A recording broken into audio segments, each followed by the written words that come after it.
Bonjour, je m'appelle Nicolas Merca, j'ai 55 ans, j'habite au Bourget-du-Lac depuis 25 ans. Je suis le cofondateur d'une entreprise dans le domaine des transports et de la mobilité qui compte maintenant à peu près 200 salariés et je suis conseiller municipal depuis une dizaine d'années, d'abord avec la municipalité d'Édouard-Simonian et puis dans la minorité depuis 6 ans.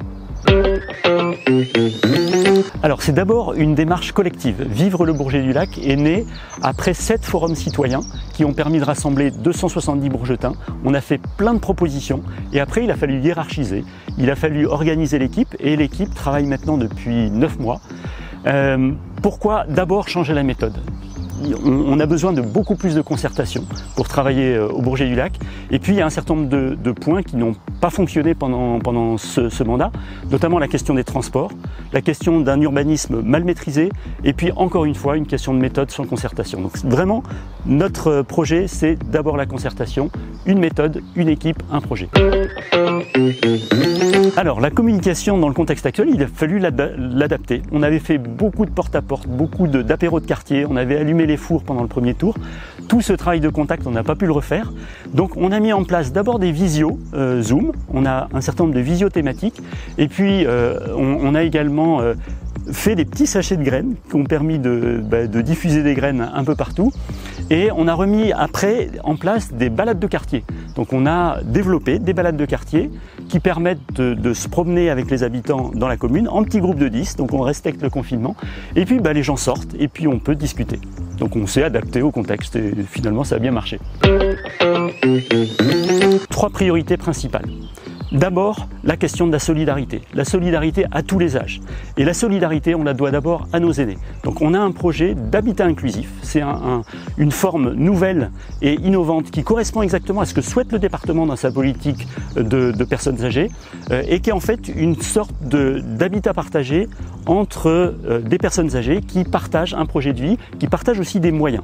Donc les aînés, un centre aéré, la petite enfance et l'enfance, c'est un point très important de notre programme. Il faut qu'on puisse créer un centre aéré qui permette aux familles d'avoir des solutions de garde pour les enfants, de bien l'articuler avec l'activité périscolaire. Et puis après, la vie associative, qui est vraiment le cœur vivant de la commune. La vie associative, qu'elle soit culturelle, qu'elle soit sportive, c'est vraiment un point très important. Donc premier point, les questions de solidarité. Deuxième point, c'est l'écologie. Il faut qu'on engage la commune dans la transition écologique et citoyenne.